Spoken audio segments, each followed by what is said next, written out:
એક સારા માણસનો ઉછેર કરવો એ પ્રત્યેક માની ફરજ છે, દીકરી હોય તો પણ ને દીકરો હોય તો પણ. એ આપણે નથી કરતા. આપણે દીકરો ઉછેરીએ અને પછી વહુને પણ. તમે વિચાર કરો કે ઘરમાં દીકરો દાખલ થાય ને દીકરી ટીવી જોતી હોય તો માં કે પાણી આપ ભાઈ બહારથી આવ્યો. દીકરી શાક બાક બધું લેતી આવે, બિચારી પાછી આવે ત્યારે બ્રેડ બિલ આવે ને આ બિલ આવે ને પેલું બિલ આવે ને બધા 50 કામ કરતી આવે અને ઘરમાં દાખલ થાય થેલીઓ હોય એના હાથમાં, બે માના હાથમાં હોય. ચલો આજની દીકરીઓ નથી લાવતી એવું પણ ઘણી મમ્મીઓ કહે છે, તો પણ માં ઘરમાં દાખલ થાય હાથમાં 2 થેલીઓ હોય, દીકરો ટીવી જોતો હોય ને ઊભો ન થાય ને માં એવું શીખવે પણ નહીં કે બેટા ઊભો થા, લો દીકરા લઈ લો. આવું માં શીખવે નહીં. કેમ? બિચારો કયા એંગલથી બિચારો છે એ મારે સમજવું છે. એની પાસે એટલા કપડાં છે કે જેમાંના અમુક એને યાદ પણ નથી, એટલા ડૂચા છે. અને મજાની વાત એ છે કે આ બધું આપણે એમને આપતી વખતે પાછા એવું તો કહીએ જ છે કે અમારી પાસે તો 2 જ શર્ટ હતા, જેમાં પાછો એનો વાંક નથી. તમે વિચાર કરો આપણા બાળ ઉછેરમાં કેટલા કન્ફ્યુઝન્સ છે. What are we doing? What are we raising? And then we blame the new generation. નવી પેઢી આવી છે, નવી પેઢી તેવી છે, સાહેબ નવી પેઢી જેટલી પ્રામાણિક છે ને એટલી પ્રામાણિક પેઢી છેલ્લી આખી સદીમાં નથી આવી. ના એટલે ના ને હા એટલે હા. They don't mean yes when they say no and they don't mean no when they say yes. Such a wonderful generation. એમની પાસે માહિતીનો ભંડાર છે, ઉપયોગ કરો. એને બરાબર ખબર છે કે કઈ માહિતીનો ઉપયોગ શું થઈ શકે. સાહેબ તમે વિચાર કરો કે તમારી પાસે અનુભવ છે ને એની પાસે માહિતી છે, જો આ બેનો સમન્વય થાય તો આખું જગત બદલાઈ જાય. આપણો પ્રોબ્લેમ શું છે? આપણે આપણો અનુભવ એની માહિતી પર ઠોકી બેસાડો છો. બહુ ઇન્ટરેસ્ટિંગ છે આ. તમે ઓબ્ઝર્વ કરજો, તમને બહુ મજા આવશે. એ તમને એમ કે હવે એરપોર્ટ પર ટેગ્સ નીકળી ગયા એટલે તમે કહો કે એવું કંઈ હોય નહીં, ટેગ તો હોય જ ભાઈ, આ બધું તું મને કહે છે. પછી તમે જ્યારે એરપોર્ટ પહોંચો અને ત્યારે તમને ખબર પડે કે ટેગ નથી, એટલે એ ખાલી તમારી સામે જુએ, બોલે તો નહીં બિચારા. હજી આપણા છોકરાઓ ડાયા છે, ગુજરાતીઓના બાળકો હજી ડાયા છે, એટલે કંઈ બોલે નહીં બિચારો, જુએ તમારી તરફ કે મેં કીધું તું ને તને. આવા 5 અનુભવ થાય આપણને એ પ્રવાસમાં, એટલે આપણે એને એવું કહીએ કે આ બહુ સારું, તને બહુ ખબર છે ને. નો, સે કે હા યાર આઈ શુડ હેવ ચેક્ડ. આટલી તમારી નમ્રતા એને નમ્રતા શીખવશે. આજના છોકરાઓમાં બહુ ઈગો છે કારણ કે આપણે એમને ઈગોથી ટ્રીટ કર્યા છે. સમજણ નથી પડતી, આટલી ખબર નથી પડતી, આમ નથી આવડતું. આટલું નાનું છોકરું હોય ને એને લઈને મમ્મી તમારે ઘેર આવે, કોકની દીકરી હોય, પુત્રવધુ હોય, ભત્રીજી હોય, નાનકડું બાળક એની સાથે હોય, છોકરું તોફાન કરતું હોય, એટલે તમે એને કહો કે એને વાગશે, તું એને ના પાડ, એટલે કે તો નહીં માને. બાળકને સીધો સિગ્નલ ગયો કે તારે માનવાનું નથી, તું તારે મજા કર. આ મમ્મીની અપ્રુવલ છે કે તું તારે નહીં માનતો. 2 છોકરા રમતા હોય અને મમ્મી એને કે મારતો નહીં હો, એને વિચાર પણ નથી મારવાનો. આ તમે નાખ્યો એના મગજમાં વિચાર કે ઠોક. This is what we are doing with our children. કોઈકને ત્યાં લઈ ગયા હોય અને સરસ થાળી પીરસી હોય એટલે તરત માં કે લીલું શાક ખાતો જ નથી, હમણાં જમી લીધું હતું એને, પણ તમે એને યાદ કરાવ્યું કે લીલું શાક ખાતો નથી. Begins from here. It's a wonderful experience to raise a child, but raise a child with little more understanding than what we are raised with. Why? અમારા મા બાપે તો આવું કંઈ નહોતું કર્યું. અગ્રીડ, નહોતું કર્યું. આઈ અન્ડરસ્ટેન્ડ. તમે એક ફોન લો, હમણાં તમે બહાર નીકળીને iPhone 5, 6, 7, 8, 9, 10 જે ખરીદો, બરાબર, 6 જ મહિનામાં એનું અપગ્રેડેડ વર્ઝન આવે છે. હા કે ના? હા આવે છે. કોણ ના પાડે છે? ટેકનોલોજી સાથે જોડાઓ. 6 જ મહિનામાં નવું વર્ઝન આવે છે, બરાબર. કંપની, સાદી એક યંત્ર બનાવતી કંપની જો પોતાના વર્ઝન અપગ્રેડ કરતી હોય તો ઉપરવાળો જે મોકલતા હશે એ વર્ઝન અપગ્રેડ નહીં કરતો હોય? ફીચર નહીં ઉમેરતો એનામાં? કેટલા ફીચર ઉમેરે દર વખતે. તમે જુઓ, દર નવી પેઢી નવા છોકરા, નવા વિચાર, નવા બિહેવિયર સાથે આવે છે. એક જ ઘરમાં જન્મેલા 3 કે 4 વર્ષના અંતરે 2 બાળકો જન્મ્યા હોય, એ બંને વિપરીત હોય, તદ્દન ભિન્ન એકબીજા. તમને એમ થાય કે અમે આવું બધું તો પહેલાના વખતે એક્સપિરિયન્સ જ નથી કર્યું. આ એટલું સ્માર્ટ હોય, પોતાની રીતે બધું ડીલ કરી લે, ખાવા બાવાનું હોય તો તરત ઝૂંટવીને લઈ લે. અને આપણે કે મોટો તો બહુ જ ડાયો હતો. કરેક્ટ, મોટો ડાયો હતો કારણ કે મોટાએ કોઈ સાથે વહેંચવાનું નહોતું. આને તો ઉદરમાં છે ત્યારથી ખબર છે કે એક ભાગીદાર ઓલરેડી અવેલેબલ છે. આપણે આપણી જગ્યા બનાવવી પડશે. આપણે મારામારી કરીને આપણી વ્યવસ્થા ગોઠવવી પડશે. અહીંયા કોઈ બેસવા નહીં દે. તો આ સ્થિતિમાં જ્યારે તમારા બાળકો છે, અને હવે જ્યારે એ લોકો વધુ ને વધુ કોમ્પિટિટિવ વર્લ્ડમાં એન્ટર કરી રહ્યા છે. હમણાં એક બહુ સરસ જોક મને કોઈકે મોકલ્યો છે કે એક માણસ હતો, એ ગુજરી ગયો. તો એને ભગવાને કહ્યું કે ભાઈ તું, તારા પાપ છે ને બોર્ડર લાઈન પર છે, તો તું નક્કી કર તારે સ્વર્ગમાં જવું છે કે નર્કમાં જવું છે. તો કહ્યું કે અચ્છા મને બંને બતાવો, આઈ ચૂઝ. તો એને લઈ ગયા નર્કમાં. તો નર્ક તો અવિનાશભાઈ અદ્ભુત જગ્યા.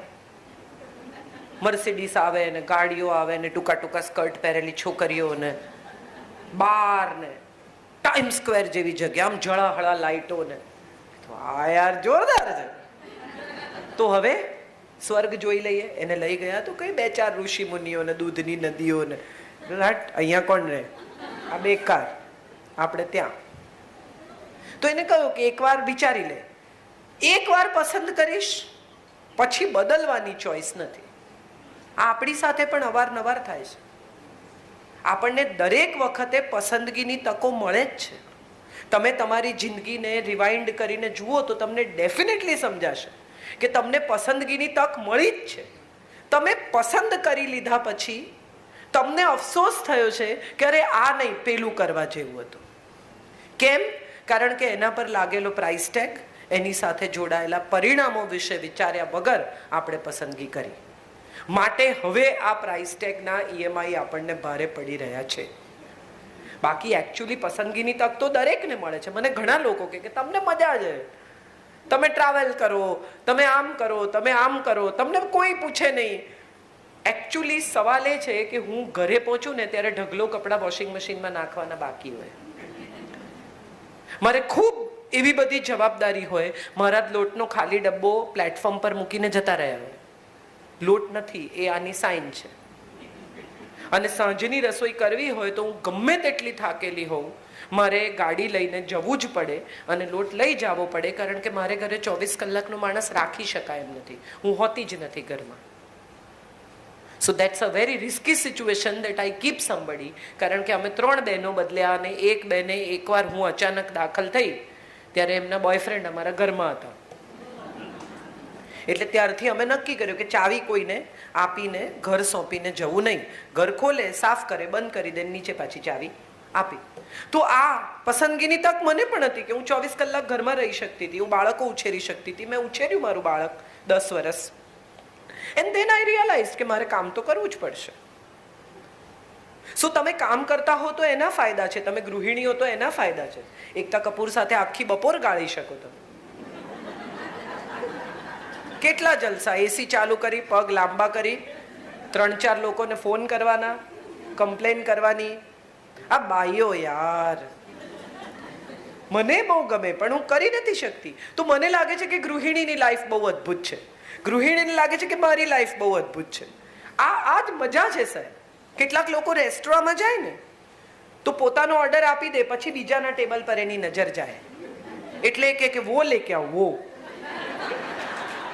આવા પણ હોય છે. તો આ માણસ ફાઇનલી એણે નક્કી કર્યું કે હવે હું નર્કમાં જઈશ. નર્કમાં દાખલ થયા. ફાઇનલ કે હા ફાઇનલ. લોક કિયા જાય કે લોક કિયા જાય. દરવાજો બંધ થયો. જેવો દરવાજો બંધ થયો એવા 9-9 ફૂટના 2 કાળા કાળા રાક્ષસ મોટો તવો લઈને આવ્યા કે આમાં શું કરશે, કે આમાં તને તળશે. અરે કે પેલું બધું મને બતાવેલું એ તો કે તો માર્કેટિંગ ડિપાર્ટમેન્ટ છે.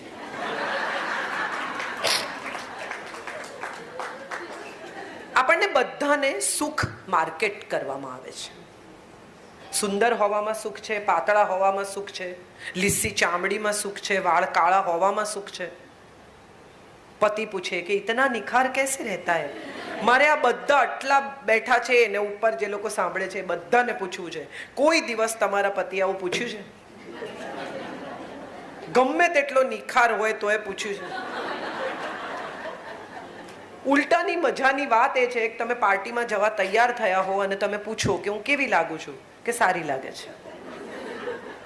એટલે તમે કહો કે હું જાડી થઈ ગઈ છું, એટલે કે ના રે ના.